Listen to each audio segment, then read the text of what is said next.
Good morning. I'd like to welcome everyone participating in this afternoon's webinar. My name is Mac Lillard, and I'm a senior auditor and part of the risk advisory team at Gelman, Rosenberg, and Freedman, and I will be today's moderator. I'd like to start off today with some quick housekeeping items and explain what participants need to do in order to earn CPE credit for today's webinar.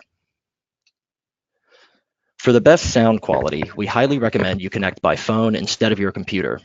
If you have any technical questions or issues during the webinar, please use the questions function to speak with our webinar administrator for assistance. Please note this webinar will be recorded and made available on our website following the event. The slides will also be posted at the following address. Webinar participants seeking CPE credit for this presentation must complete and submit a short evaluation survey that will appear automatically immediately following the webinar. Please write down the CPE words when they are given. They will not be provided again. You'll be asked to recall these words in order to receive credit. If you have an active pop-up blocker, please take a moment and disable it now so that it will not block the survey. Any technical questions about the survey may be addressed to Dominic Acosta at dacosta@grfcpa.com. As the title of the webinar implies, today's learning objective is to provide attendees with a better understanding of enterprise risk management and emerging risks. One CPE credit is available to attendees of today's webinar. With all that being said, welcome to today's webinar, Enterprise Risk Management for Nonprofits and Associations, where strategy meets risk. I'd like to take a minute to introduce our presenters today. Melissa Musser is a Risk and Advisory Services Principal at Gelman, Rosenberg, and Freedman. Melissa and her team deliver comprehensive risk-based assessments to help organizations respond to strategic, financial, compliance, operational, and IT risks. Ricardo Trujillo is an audit partner at Gelman, Rosenberg, and Freedman and leads the firm's information technology audit initiative and helps for-profit and nonprofit organizations bridge the gap between business and technology by carefully analyzing IT infrastructures. He presents to the nonprofit community on cybersecurity-related topics. Jeff Tenenbaum is one of the nation's leading nonprofit attorneys and is also an accomplished author, lecturer, and commentator on nonprofit legal matters. As head of the nonprofit organizations practice of the Lewis, Bach, Kaufman, Middlemiss PLLC law firm in its Washington, D.C. office, Jeff counsels his clients on the broad array of legal issues affecting charities, trade and professional associations, foundations, international NGOs, and other nonprofit organizations, and regularly represents clients before Congress, federal and state regulatory agencies, and in connection with governmental investigations, enforcement actions, litigation, and in dealing with the media. He has extensive experience with a broad array of nonprofit legal issues. Among numerous other awards and honors, Jeff was the 2006 recipient of the American Bar Association's Outstanding Nonprofit Lawyer of the Year Award, and is one of only 4 lawyers in the prestigious U.S. Legal 500 Not-for-Profit Hall of Fame. With all that being said, I'd like to turn the presentation over to Melissa. All right, thank you so much, and welcome everybody to the webinar.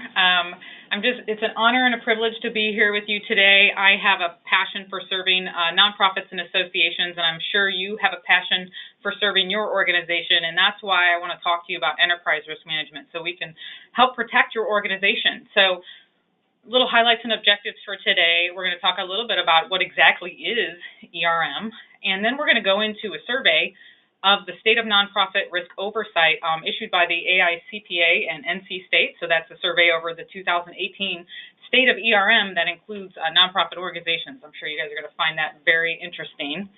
And then we're going to go into how can you identify risk to your mission, objectives, and strategic plan of your organization.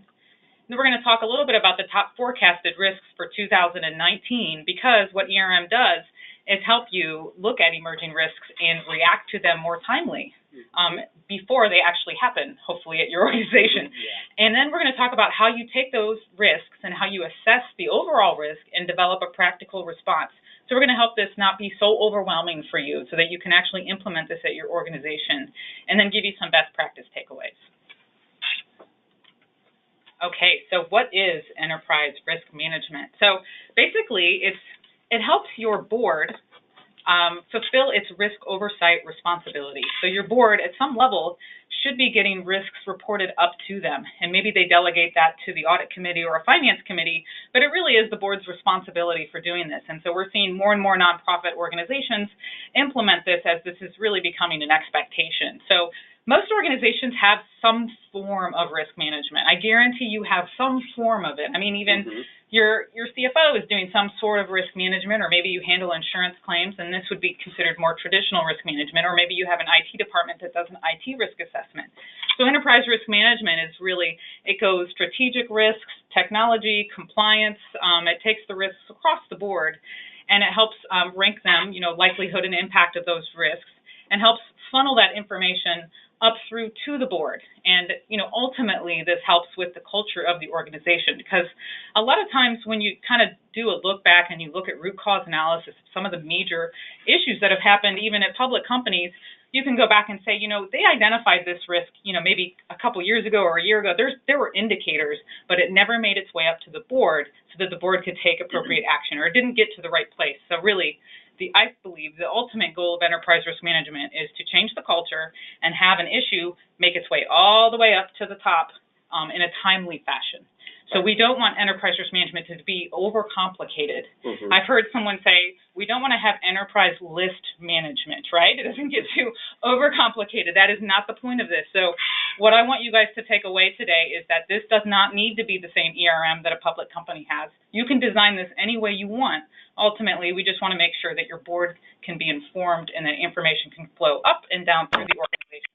And customize it. This is Ricardo, by the way. Thank you, everyone, for joining. And yeah, you can customize it, obviously, for the organization. And that's really the key, because, yes, you're right. We've heard many organizations come back and say, well, we'd love to implement this, but a lot of the surveys or a lot of the stuff that's coming up, it's more geared towards public and large organizations. And in us being small nonprofits or medium-sized nonprofits, a lot of those recommendations we can't really adopt, because obviously we don't have the ability and we don't have the financial capacity to adopt some of those recommendations, right? Yeah, I've been approached by several nonprofits to kind of come in, and so they have ERM established, and we'll come in and actually we'll have to take it down a notch so that it can work more effectively, and we'll tailor it to them, because maybe whoever they used to initially set it up kind of set on some things just way too complicated for them. And so that's why we're here today. We're a bunch of nonprofit specialists. We're going to help you through this process. Right. Go ahead. Yeah. Go ahead. This is Jeff Tenenbaum. Just one thing to add on. Melissa was talking about the importance of making sure this whole process, this whole system goes all the way to the top, and that the board is very much involved and aware of the enterprise risk management systems and processes that are in place to help protect the organization. And obviously that's very true. At the same time, though, I think it's important to stress that this is not an excuse for boards to micromanage. And a lot of the kind of nitty-gritty compliance that goes along with ERM is really for staff and management to focus on, not for the board. And so it's important to keep the board informed, for the board to be sure that proper steps are being taken to mitigate risk, but that the board not cross that line and start to micromanage in an inappropriate way. Yeah, I couldn't agree more. That's so correct. So what a better time to just go into our first polling question. So, Mac, let's go ahead and run the first polling question for us. All right, the first polling question is as follows. Do you have some form of ERM implemented at your organization? And the options are as follows: none, considering, partially implemented, fully implemented, or not sure. Please take a moment to answer now. While participants are recording their answers, I'll provide the first CPE word. The first CPE word is risk. If you want to receive CPE credit, please jot these words down because you will need them for the survey following the webinar. Again, the first CPE word is risk, R-I-S-K. Okay, wow, it looks like 47% have partially implemented enterprise risk management. Congratulations. And it looks like 13% are considering.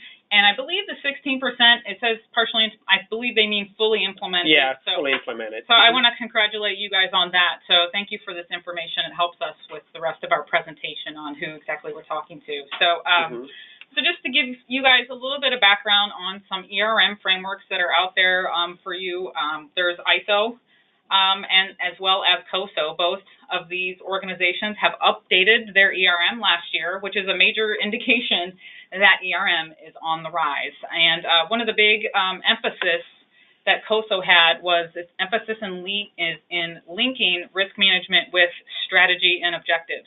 Now, this has always been part of COSO to have it linked to strategy and objectives, but what they found is, again, going back to the enterprise risk management, organizations were getting buried in the details, they were managing the risks, and that's great and that's fine, but what some were missing were actually going back and also looking at strategic objectives and really embedding it as part of your strategic planning process. So it's just an important thing to emphasize, but it really wasn't a major change. COSO so it's great guidance that's out there. I would suggest picking one or the other, although you can pick, parts that you like from, the differences between the two of them. ISO is an easier read. ISO also talks about the upside of risk and whatnot. We don't really need to get into that. I think these are things like risk appetite and things like that can be looked at more when we get into talking about the maturity of ERM, and we're really going to focus on helping organizations start ERM and start the process. So it's always good to have a framework that you can benchmark yourself against. So here are a couple resources. Do not feel like you need to follow either of these to the T to get started. But it's definitely a good place to obviously look up some information to lead you in the right direction. There's lots of good training out there as well. There's certificates in COSO. So there's just a lot of movement in this area. So that takes us to the next section of our presentation, which is the 2018 State of Risk Oversight. So, there was data that was collected. Melissa, I know you want to build into this on the Enterprise Risk Management Survey that was out. So, really interesting information coming out of that, no? Oh, yeah, absolutely. So they do this every year. The AICPA is a great organization, and they're all over it. And I love that they highlight not-for-profit organizations here. So we're going to walk you through the survey, and we've included links to the survey. And again, there's surveys and I tried to incorporate some of the information from last year so that you could see the trends of the growth of enterprise risk management. So, for example, this is one of the graphs that is taken from the survey. So why is enterprise risk management on the rise? And so we're seeing here that regulator demands are coming through, and we've actually seen that in some, funding requirements coming through some nonprofit organizations. I know governmental entities have been required to implement ERM. The largest factor is both unanticipated risk events and just basically emerging best practice expectations. Absolutely, I would, if I was to be on a board, I would expect it. A lot of people are looking to nonprofits and saying, what are you doing for risk management? But for example, let's say a Me Too movement happened or a cyber incident happened, and the board kind of looks around and says, why didn't we see this coming? It was in the news. We can't say we weren't aware of this as a risk. And so they're like, okay, we need to be better informed. But not only that, and I know, Jeff, you can jump in a little bit, but it can also demonstrate that the board has done its due diligence. Because otherwise it could almost look like negligence to a degree. Yeah, and it's a really important point that certainly enterprise risk management is more than just legal risk. It's a lot more than just legal risk. But the legal aspects are very important. And even when we're talking about non-legal risks, financial risks, other things like that, there's always potential liability for the organization if it's deemed to have been negligent in not doing what a reasonable entity, a reasonable person would have done in that situation preemptively and proactively. And if the organization is held to be negligent in not doing what most other organizations are doing, then that can create liability for the organization itself. So it's not only important to go through this process to help mitigate the risks and try to keep them from occurring and recurring, but it's also important to help protect the organization from a liability perspective. All right, fantastic. All right, so again, from this survey, it talks a little bit about the current state of enterprise risk management, and this kind of correlates a little bit to the survey that we just polled you guys with. So about 9% of nonprofit organizations don't have an enterprise-wide risk management process in place, and you see that as definitely changed from last year when it was around 17%. So this is definitely growing, and it's just going to continue to grow. So several have been investigating the concept of it, and looks like we have a lot more that have a complete and formal enterprise risk management process in place, went from 19% to 27%. So I'm excited to see that growth in the nonprofit sector. Yeah, it shows, and of course the fact, that funders are now coming in, and we only see that increasing. So this is going to correlate to the fact that this is going to be increasing as well. So yeah, both numbers increasing, which is great, both percentages. Okay, so who are we seeing as responsible for the risk oversight? So it is the board's oversight responsibility. Oftentimes we're seeing this delegated to a committee, and oftentimes this would be an audit committee, a risk committee that could have been formed, executive committee. I've seen finance committees, do it as well. So this could sit in several different places of the organization. I would suggest going back and looking at your charters of your nonprofits to see where, if the wording's already maybe in there, or if not, maybe it should be added to really describe, what is the board's responsibility for risk oversight, and what committee, if any, has it been delegated to. To go back and take a look at that. Yeah, plus that's key also to keep the communication, the streamline of the communication. Obviously, who should management go to for questions or advice on any of the risks, right? As opposed to having an entire board that's involved, the formation of committees that are basically specified to handle this kind of situation, then will make it a lot easier for the communication between management and obviously the board, right? Absolutely. So it should be the liaison between the two. Yeah, and just one point to add on that. It's important that, for instance, the types of things that you would look at as part of an enterprise risk management process are going to be more than just financial matters. A lot more than just financial matters. And so you want to make sure if the board is delegating this responsibility, this oversight responsibility to a committee, you want to make sure that that committee has enough kind of broad cross representation, people with different backgrounds and expertise, that they're able to evaluate those things. For instance, in some organizations, the audit committee is really comprised primarily of folks with a financial background, which is great for the typical audit committee functions. It's great for the parts of ERM that relate to money and finances, but it might not be a broad enough array of folks to help really evaluate all of the non-financial aspects of ERM. So keep that in mind as you're kind of structuring the governance oversight of this process. Yeah, that's a very excellent point, and boards may need to start recruiting different people with the different expertise. Yeah. I know there's been some surveys done with boards not having enough IT expertise or compliance expertise, and you're right. So it really just has been very financially focused. But I do, and just speaking of that, I do feel like that we need to bring some focus back to fraud risks, which I think is another emerging risk. So, maybe, I think the finance expertise is great, but yeah, let's start looking to have some additional leadership on the boards that have some other areas. Right. That's a great point. Right. And with that takes us to the next polling question number 2 for the webinar, Mac. All right, our second polling question is a follow-up to the previous polling question. Where does risk oversight sit at the board level? The options are as follows: the board of directors, audit committee, finance committee, other risk committee, or not sure. Please take a moment now to answer. While participants are recording their answers, I'll provide the second CPE word. The second CPE word is future. If you want to receive CPE credit, please jot down these words because you will need them for the survey following the webinar. Again, the second CPE word is future. F-U-T-U-R-E. Okay, great. Well, I can see the results back here, and it looks like 40% at the main, board of directors level, and then 32% at the audit committee. So, yeah, that's about right in line with what we're typically seeing. So, thank you for the feedback, everyone. All right. So again, this is some summaries from the survey still. So higher percentages of organizations are appointing individuals to lead the organization's risk management process.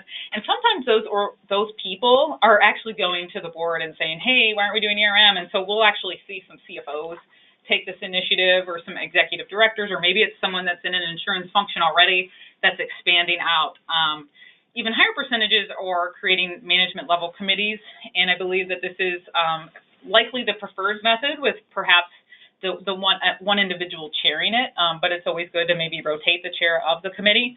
But to what Jeff was talking about, this is where the real magic of ERM happens, at the management and the owner level of the risks. And what they do is then provide the board with specific risk information about the board, like the nonprofit's most pressing risks, because really, to Jeff's point, that the board should not be getting buried in the details. So this is where the magic will happen, at the management level committees that could meet monthly or quarterly, and it would likely be comprised of the different risk areas, which HR, you need to get marketing at the table, especially with GDPR and all the privacy risks. Get your finance people in there. If you do international travel, and your attorneys, in-house general counsel, and so forth. So you want to get everybody a seat at the table, so everyone can be discussing some of the emerging risks that are out there that we're seeing, and then we go, okay, this has got to get funneled to the board, and that's really what it's all about, is to get everybody talking and on the same page. And I think GDPR really kind of woke everyone up, because I don't think that was the stirring of the pot right there, right? I don't think a lot of people, marketing was kind of like, hey, leave me alone. I'm not used to all this attention. Why are you asking me about what data I'm keeping and whatnot? So I think that's just an example of why we all need to talk, because I don't think organizations realize how much private data they had or were retaining until everybody kind of got together and started talking. So, and last point here is the board of directors. We're seeing them continue to delegate the risk oversight to a separate committee, again, leaving the executive committee to talk about certain functions which can be reported up through to the board, but having a separate committee, and possibly even an enterprise risk committee ultimately, which maybe is what we're going to see, so that it can have all the people Jeff was just talking about that are skilled on the board, really focusing on enterprise risk. So at least that's what I think we're going to be seeing in the future. Okay, so who does the chief risk representative report to? So that would be, it could be called the chief risk officer, but most smaller nonprofits and associations aren't going to obviously have that, but it's going to be someone that wears that hat. And so that person may report up through the CFO, because the CFO, to be honest, CFOs are pretty much like the chief of technology as well. They're wearing so many different hats. Having someone just report up to them through other risks just kind of makes sense if they're not the main person. Chief executive officer, executive director, or they report just straight dotted line right into the board of directors. So that's kind of what we're seeing. It's different in every organization, and that's why it's just important to understand how your organization operates and what the context is. Right. And also looking at the level of the board, right? How capable are they, and do they have the right people in leadership to be able to take some of these roles, right? Absolutely. Yeah, and obviously that will change some of these percentages from organization to organization from what we can see. Okay, so I believe this is the final slide, and this is just kind of an overview of the state of risk oversight. These are just some recommendations and just observations the AICPA and NC State made based on all of the survey respondents. So here's kind of an obvious one. Managing risks in today's environment isn't getting any easier, and man, are risks happening faster than ever. So there are more demands for greater management focus on risks, and that, I would say that's absolutely true. Risk management practices in most organizations remain relatively immature, but they are definitely growing and strengthening. And as well as, so most organizations we're seeing are starting to really formalize their risk management leadership structures. We're seeing, so for example, your committee, maybe your audit committee starts to get some language within there. Maybe you have a management committee and they develop some kind of charter. So we're seeing, maybe they're defining their likelihood and impact, which we'll get to a little bit later. We can talk to you more about that. But we're seeing organizations kind of start off managing risks, and they're just starting to mature and formalize. So again, this is why this next point here, most struggle to integrate risk management with strategy. And that's where, COSO came out with its recommendations. It really got to be list management, and it really wasn't going up, and it wasn't being integrated with strategy the way that it should. So I won't read the rest of these. You guys can read these. Obviously, I really kind of thought the last point there, few organizations are linking risk management responsibilities to incentive compensation, incentives and pressures, and really compensating people not just on, revenue dollars or different kind of metrics. I know nonprofits and associations are a little different there, but really incentivizing on management, implementing risk management so that it shows that it is important to the board. Right. Yeah, and that can be difficult to do because, for instance, if the measure of success is not having certain risks blow up on you and having nothing happen, it could be pure luck, or it could be because of a really good ERM system. It's hard to ascribe credit or blame for those sorts of things. So, it makes incentive compensation on this area difficult. But certainly, if you are incentivizing folks for actually implementing ERM strategies, practices, techniques, etc., that's certainly something that's doable. Really, thank you for clarifying that. Yeah, that's actually what I meant, like implementing it, like, for example, coming up with certain key risk indicators to monitor, really taking initiative to be proactive about risk, not the fact that you haven't had a risk incident, because then that would just, again, go against what ERM is, wanting to bring risk to the forefront and sweeping them under the rug. So, yeah, you want to be strategic in how you're designing that, and so that you're promoting the escalation of risk issues and making people comfortable in communicating risks and issues. So thank you for clarifying that, Jeff. Plus, the reward is obviously huge. The protecting the organization in the forefront is just it's the most valuable operation that the organization can implement. So, doing all this ahead of time on a proactive basis speaks volume for the organization, not just at the board level, but at every single level that's involved in the process, right? Yeah, exactly. And before we go, so just to kind of talk a little bit about integrating risk management with strategy. Let's say, for example, you've got your baseline ERM in place, and so you're at your strategic planning meeting. One of your objectives is to partner with another organization. So if you're really executing enterprise risk management, you say, okay, great, we're going to partner with this organization. Let's just take some time to brainstorm in our committee, and even at the board level. Okay, so what are some of the risks associated with this? And it doesn't mean we're not going to go forward with it. And they go, okay, well, what if this other entity has a reputation issue? What if this other entity goes out of business? What if they overshadow us and we lose our identity? So now we've got some ideas on the table, and now we can go, okay, well, let's make sure we do a lot of marketing and branding. Let's make sure we write certain things into the contract. Right. Let's make sure we do some background checks on them first, make sure they have a good reputation. So you haven't really stopped yourself from partnering. It's not supposed to block you, but it's supposed to, can you see the benefit of just having that conversation so that you can protect yourself in the long run? So that I just wanted to throw out an example of how you would try to integrate risk management with your strategic planning process. Yeah, which is, they go hand in hand, no doubt. So that takes us to the next section of our presentation, which is how to identify risk to your mission. And we briefly, obviously, touched on this already, but yeah. So the first thing you'll want to do is determine your organization's context. And I think this might be where some organizations have gone the wrong way, or maybe some consultants have steered people in the wrong way, because they'll just take some cookie cutter ERM that maybe was at a public company and shove it on top of a nonprofit or an association, and it just doesn't make any sense. And so we have to stop and think, okay, what industry are we on? What is our strategic plan, and where do we want to go? And what's the culture of the org? What's our risk culture right now? And even, our structure, like, does it make sense for the CFO? How many people do we have? Do we already have insurance in place? What's our board composition, to Jeff's point? So really taking a step back and saying, how can we implement this with the goal of embedding this in our culture to improve our culture, not just to check the box that we've reported 10 risks to the board and we heat mapped them, because it's not going to make any benefit when we do it that way. So taking the time to figure out your context is, I'd say, one of the most important things that you can do. Okay, so once you've kind of established your context and how you're going to design it, like, well, who's going to kind of lead it? Are you going to have an internal committee? And you've kind of put down, you've created basically what we call an ERM playbook. You have a playbook now, which can be changed, can be updated, but you got to have a starting point. Supposed to be updated, yeah. So now you have a starting point. So now, if you've never done it before, you got to come up with a risk universe. And we'll talk a little bit more about how often you have to update this risk universe. But you always want to have some kind of baseline Objectives-based would be like going through your strategic objectives and what I just said, okay, let's brainstorm. What are some risks to our objectives? You document that. What are some past events? Document that, and scenario-based. You could do tabletop exercises, current events happening with other organizations, and facilitated workshops and interviews are some of my favorite to be a part of. So those are some different ways. I know, Jeff, I think you've been engaged to do some kind of risk identification, legal compliance areas as well.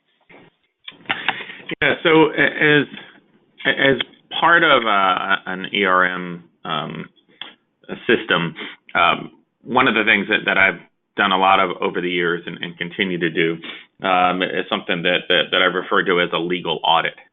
And a legal audit can be very broad, it can be very narrow, but it basically involves generally your outside counsel coming in and doing an evaluation of an agreed upon set of areas and issues, maybe everything from tax and tax exemption to corporate governance to contracts to copyrights, trademarks, employment, insurance coverage, and perhaps other areas as well.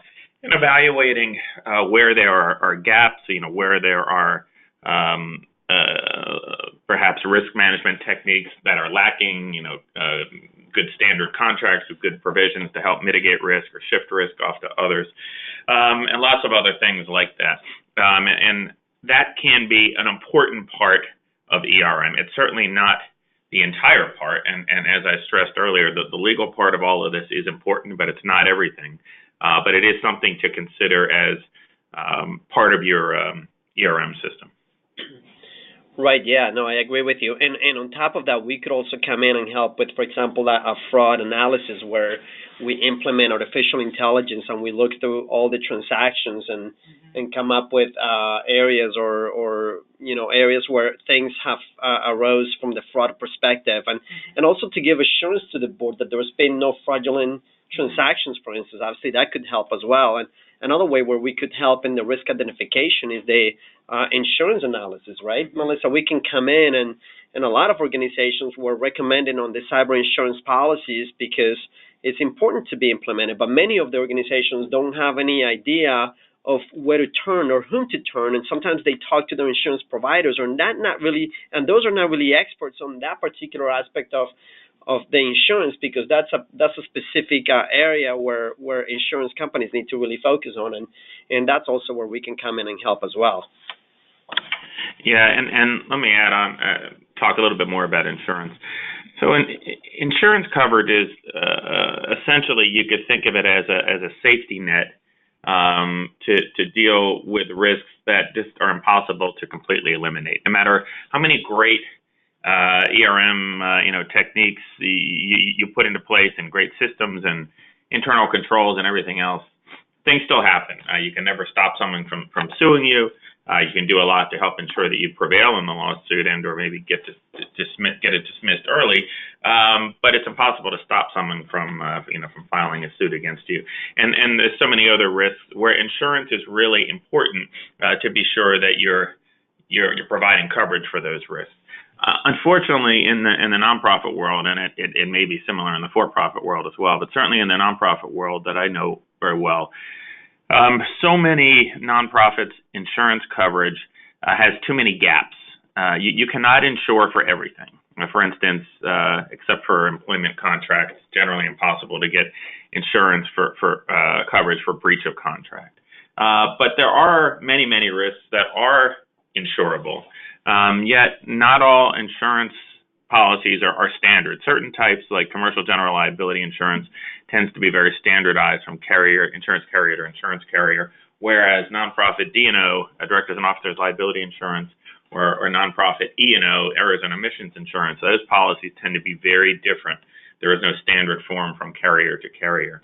And then, of course, even the standard forms get revised with endorsements, which are like amendments and other things which have an effect on either expanding coverage or narrowing coverage or whatnot. And so I found that it's really, really important to have someone come in, and it could be an insurance broker if the broker really has a deep understanding of nonprofit insurance coverage along with the kind of related legal risks and non-legal risks. or it could be legal counsel that has experience in that area, or it could even be Gelman Rosenberg, if they have expertise in that area. But having someone that really understands that come in and do an evaluation, I've probably done as part of legal audits, 75 or more of these over the years. And in every single one where we evaluated insurance coverage, there were very, very significant coverage gaps that really needed to be narrowed.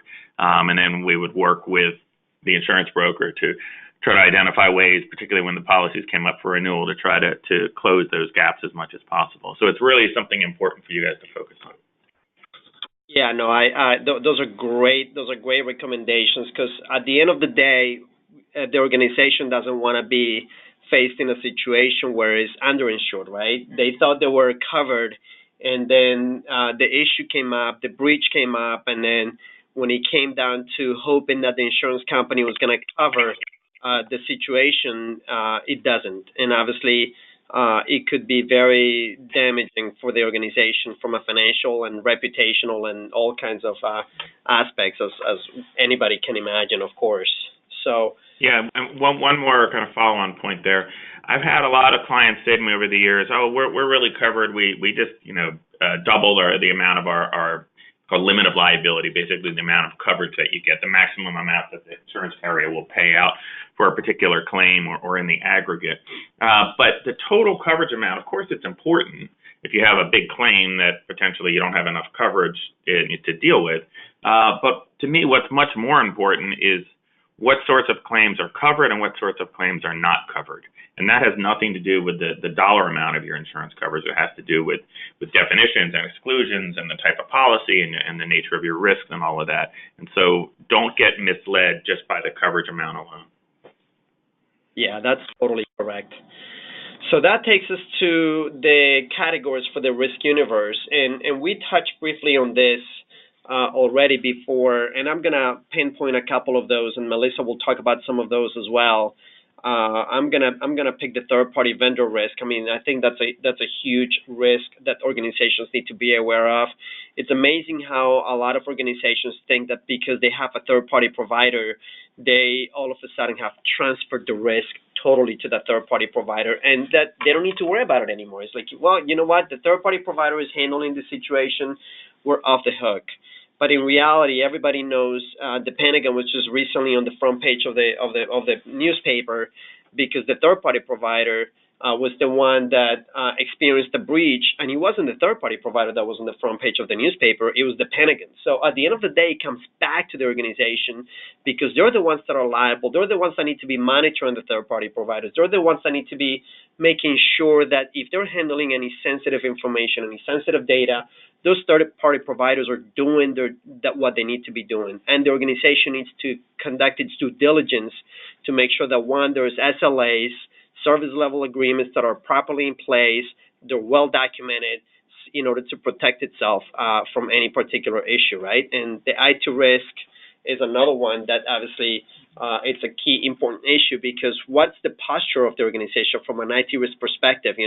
Is the organization doing its due diligence as well to make sure that is at least minimizing the risk of a breach? Because if a breach were to happen, the first thing that's going to happen is legal counsel or it's going to come in and ask, okay, what were you doing about this? And if you weren't doing anything, it's going to look much more worse as opposed to like, well, we were doing cybersecurity scorecards. We were looking at all these aspects of our IT infrastructure.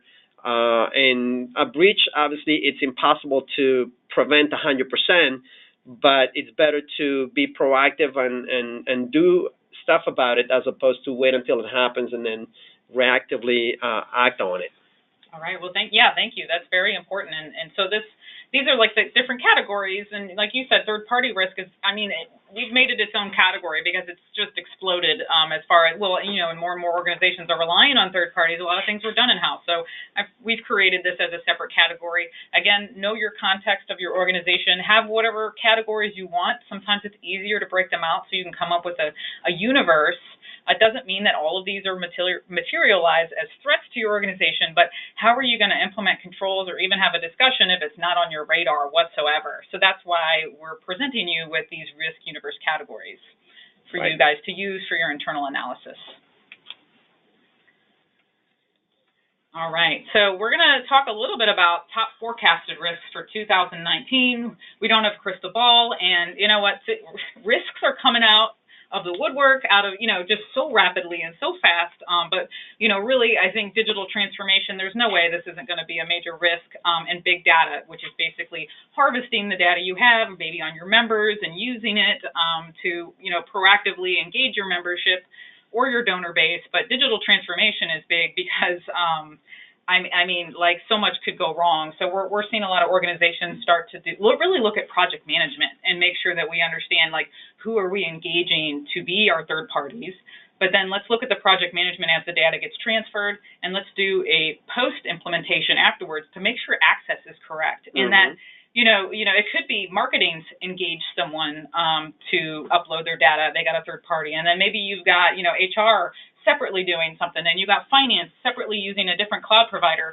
Next thing you know, you've got data everywhere, and is everyone using your baseline, passwords, and what's the access for this, and just how's the information going back and forth to each other, or is the data maps going back and forth? So I just see this being a pretty big. It's going to be big, and it's going to be a lot of work, and so we really want to bring that to your attention that, you may not have IT in-house anymore, so no one's really managing this. It's kind of like the Wild West, because you got your IT provider that might just be doing help desk tickets, but who's thinking about privacy? Who's thinking about all these other things? So wanted to bring that, and that kind of leads us to privacy and information security management. Right. And of course, as organizations are future-proofing themselves to be more successful and to stay competitive, obviously, within the industry, they're taking higher risks, again, by moving to the cloud, by the digital transformation, by adopting new systems, adopting new policies and procedures and stuff like that. So, every time an organization takes a step forward, it's adding more risk, and it's important for the organization to have a cohesive team to be able to analyze the risk and say, okay, well, we're moving this data to this cloud provider. What risk does that bring to the organization? And are we managing that risk? And that's when things come out of the blue without realizing it, that they're adding more risk. And sometimes it is necessary, of course, to stay competitive, but at the same time, organizations need to keep a tight handle on that to make sure that nothing really escapes from the radar as much as possible, right? Absolutely. And, talent management continues to be a top risk, really looking and maybe even monitoring some key risk indicators such as turnover, or just even culture issues, really looking to see if you have any whistleblower complaints. And I've heard it said that if you haven't had any, that's actually a problem too. That means people aren't informed, and you don't actually have an open culture of people being able to communicate problems. So, really look at that within your organization. And as well as, obviously, Jeff, you could talk about regulatory. I mean, regulatory is always going to be a risk. I don't know that that's ever going to not make the top risk. And there's a lot of changes in that area. And then fraud. Of course, too. It's just nothing too sexy about that. But, we just saw another news article about the two nuns that took some money from a church, or no, a school in California. So, I mean, just basic, a lot of times smaller nonprofits will just trust, or, and obviously, I think a lot of times financial statement audits aren't designed to catch fraud. And I really would like to see more finance committees and audit committees look to do more types of fraud assessments. Because, it's not going to be the CFO who's going to engage someone, because they may be the one. So it's going to have to come from the board level. Yep. But if you do ERM and you're having these conversations, that's when the board will turn around and say, let's do this independent assessment and let's get this done, because look at what's happening. And so that's how you can react quicker to risks. Right. So that's one more comment on that. The kind of legal audit process that I talked about before can be very important for helping to identify, risks in all of these areas that are on this slide, but particularly on the regulatory side. And what I found sometimes is that a lot of times nonprofits really have no clue about certain regulatory schemes or compliance schemes that apply to them. I've had clients that were like trade association clients that were engaging in anti-competitive activities that they had no clue were violative of the antitrust laws. I had an association client once that engaged in a lot of lobbying activity, but and this is obviously falls on their auditors as well. But they had no clue about the federal lobbying tax law that causes membership dues to be non-deductible to members to the extent that the association for 501c6 engages in lobbying activities. They just simply were not aware of that. Obviously, those are big risks with very big penalties in both of those cases, and I could go on and on about lots of other areas, but it's really important to kind of prophylactically deal with these issues up front. Yeah, no, that's totally the case. I mean, that could be a whole webinar in itself. So that's under common attractions for everyone, by the way. So that takes us to the next polling question. Mac, polling question number 3. All right, the final polling question. What does your organization see as a top risk for 2019? The answers are as follows: digital transformation / big data, cyber threats, privacy, information security management, fraud and corruption, culture, HR and talent management, regulatory changes, and scrutiny over compliance. Please take a moment now to answer. While participants are recording their answers, I'll provide the third and final CPE word. The third and final CPE word is update. Again, the final CPE word is update. UPDATE.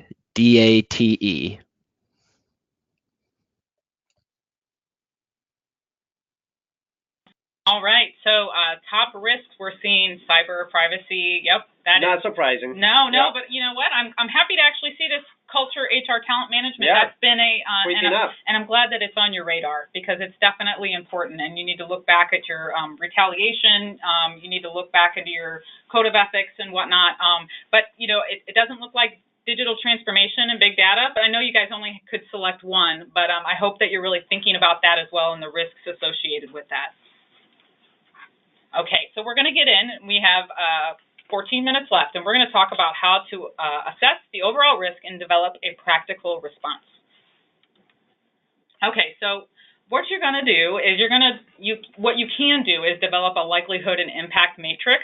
You can keep it as simple as this and let people kind of determine, to themselves inherently, okay, likelihood is not very likely, it's a 1 to 5 and the impact, and maybe that's what you do just to implement it and keep it simple. But then as you mature, you'll want to define what an impact is for your organization, and I'll go to the next slide and talk a little bit about that. But you'll see there in the red, so this is a heat map basically, and so you can kind of tell it's getting kind of hot in the high likelihood, high impact category. Those are likely the risks that you want to bring to your board. It may not always be, but that's a way to help you determine, someone could be saying, oh, we got to take care of this risk, and they'll just be dominating a conversation. But when you really look at it, it's not likely, so why would we invest all this money into it? So, it just helps you make informed decisions, because when you see something with a high likelihood and a high impact, and maybe it's just happened, that helps you. It's just a way to look at things and to really evaluate risks so everyone's on the same page. The example of that is a hurricane in Maryland, right? Okay. Yeah. Oh, it's huge. It's going to impact us a lot. Yeah, but what's the likelihood of that? And should we invest resources on that, right?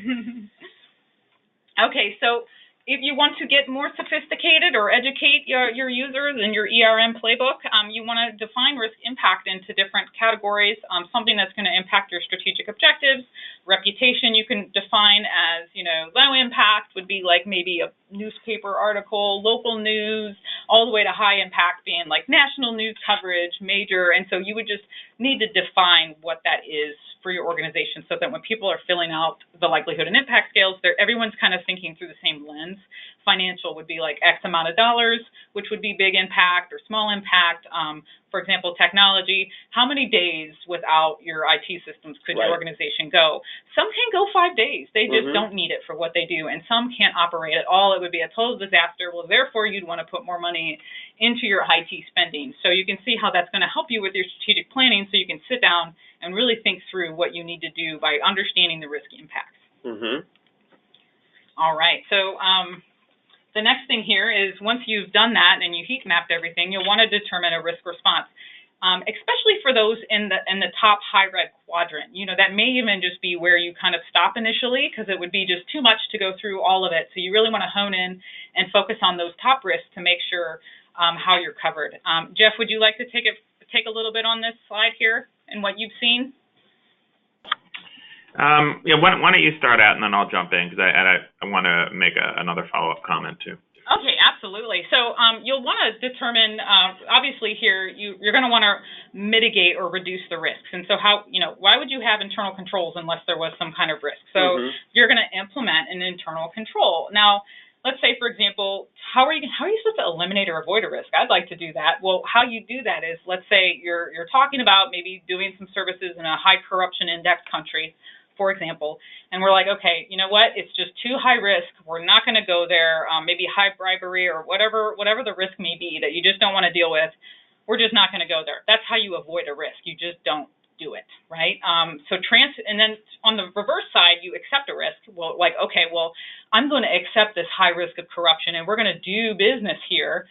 And maybe there's actually, and here's where ISO comes in, maybe there's an upside because no one else is going to go. And so we actually could see some benefit. And so that's where ISO gets into considering the upside of risk. If you ever hear that, that's what that means. Actually, sometimes they exploit the risk, which I think is kind of a funny way to say it. But anyway, and then you can transfer the risk to a third party. Maybe you use someone who's outsourced specialist, which actually makes a lot of sense. Maybe they have more skill sets in this area. You can outsource your IT, you outsource your payables, you're transferring some of the risk of error, although you never fully transfer that risk at all. So those are different categories. Yeah, and another way to transfer risk that lawyers, at least transactional lawyers, are very good at is through contracts. So obviously you could outsource something and enter into a contract with that outsourced service provider. That's one way to deal with it. But in other instances, you can use the contract to shift the risk to other parties. Of course, it all depends on what kind of leverage you have and a lot of other factors that go into that. But if it's a hotel and there's certain slip and fall risks or Americans with Disabilities Act compliance risks or other things, you can try, if you have the leverage, to get the hotel to assume more of those risks and even to indemnify your organization to kind of hold you harmless in the event that you get sued because of something where you have shifted the risk over to that other party. So that's a really important technique.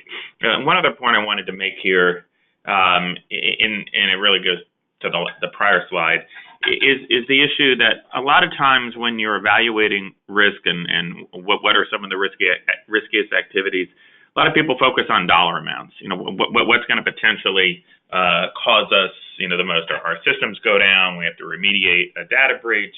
We get sued and have to pay a lot of money. And a lot of times it gets measured in dollars. But there are some risks that are not as easily quantifiable, but they're equally serious and important. And one area that I have in mind is intellectual property, copyrights and trademarks in particular. Of course, some of this can be financial risk. If you're infringing others' copyrights or trademarks, it can certainly create financial risk for the organization. But protecting your own intellectual property, perfecting it, registering it, using notices, having good license agreements in place whenever you're letting others use your copyrights or your trademarks. All of these sorts of things are critically important to protect your IP, which tends to be, for most nonprofits, some of their most valuable property, besides, say, their employees and the money that they may have in the bank and investments. And so it's really important when you're evaluating risk to not just focus on the dollar. Right, excellent point. Thank you, Jeff. Okay, so we've got 7 minutes left, and I wanted to provide you guys with so here's just an example of a risk register tracking sheet. You can put it in Excel. I just wanted to provide you with that baseline there. Again, this isn't enterprise list management. We don't want to go too crazy, but this is something that you can use to help collect your risks. Okay, so what your peers are doing, here's back to the survey. So 48% maintain risk inventories at an enterprise level. So they're maintaining that risk register that I showed you, and it's across the board at an enterprise level, as opposed to having a risk register for IT risks and HR risks and compliance risks. It's just one main enterprise risk level risk register. And then it looks like about 38 to 36% are actually explicitly providing guidelines to assess the risk of probability and impact, which I went through with you earlier. So we're looking to see more organizations do that, because I think it just helps with the analysis. Okay, and so as far as just keeping up that inventory, it looks like once you've kind of set up your risk universe, It looks like most organizations are updating it annually. So maybe they'll have a workshop or they'll do some kind of survey. Some are just kind of doing it and not updating it at all, but kudos to them for at least knowing what their baseline is, because I think that's very important. And some very proactive ones are doing it monthly, weekly, and daily. So just wanted you guys to see where you are so you could benchmark yourself. Good information. Okay, so now you've identified risks. Some of those top risks, like for example, privacy, or I noticed a lot of you guys said IT or even culture. You may want to get some independent assurance from an organization to go and look at the risks, see what management is doing, kind of test the controls in that area, look at the insurance in that area, as well as holding management responsible. So here's an example of a management handling plan that they can bring to the management committee and discuss what are they doing to basically manage that risk. Mm-hmm. And so to wrap up here, we're going to give you some best practice takeaways. So obviously you want the board approval and involvement. So go to your board, talk to your board, get them to agree to this and get them engaged. And then you're going to want to designate committees and individuals to champion. And you'll want to involve business and technical experts, such as ourselves, such as people like Jeff. It's always good to get, IT technical experts, legal and compliance experts to be part of the team to help you design those controls. And ultimately, you're creating a risk-aware culture so that you can have those right conversations when you're doing your strategy setting. Mm-hmm. Mm-hmm. Okay, so if you're going to implement ERM, you're going to want to have a chart that I was talking about, where in that playbook, maybe you have your risk register and you pass it out to everybody, and then you have your classification on how we say what's high risk, what's low risk. I've seen organizations put it on their website. We do ERM, and this is what we do, and if there's anything you want to let us know about, let us know. I see a lot of universities do that as well. So that could be something that you could put in your annual report that you do. So there's some upside to implementing ERM. And you want to develop board reporting tools. It's important to ask your board what they want, because it may be different. What do you guys need for you guys to function and execute your risk oversight? So ask the board what they want and try to tailor it. Maybe they want to see some key risk indicators. Maybe they want to see a heat map. Try some different things out. You don't need to be stuck with one thing. You don't have to have a heat map. Mm-hmm. So just what works for your board. Mm-hmm. And then obviously you'll want to train the stakeholders. At your management level committees, you'll want to develop procedures. Who's going to participate? How will disagreements be handled? What approvals will be needed? And how are some of these assessments going to be documented and so forth? Mm-hmm. And here's obviously a list of benefits. Again, we wanted to leave you with a few bullet points over here for the benefits of implementing an ERM. And as you can see here, is increasing the range of opportunities. I mean, organizations obviously can identify new opportunities, and they can also identify the challenges associated with the current opportunities. They can also identify and manage the risk entity-wide. So they can focus, just kind of like what Melissa was just alluding to before. A risk may come up in one area that may not be so important, but then another one might come up in another area. But when you have an enterprise risk management, you can actually see it holistically as opposed to just an ad hoc kind of like situation. It also increases positive outcomes and advantages. It reduces performance variability, which is important.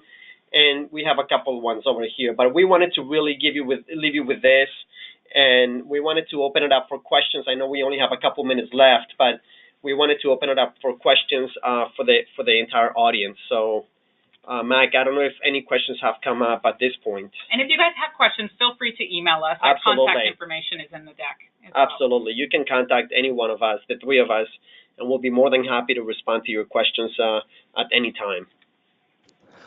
All right, and it looks like we have a few questions. We'll try to address as many as we can before we run out of time here. But the first question we have that came in goes as follows. We have ERM in place. What would be included in an ERM maturity assessment to see where we stand and how we can improve?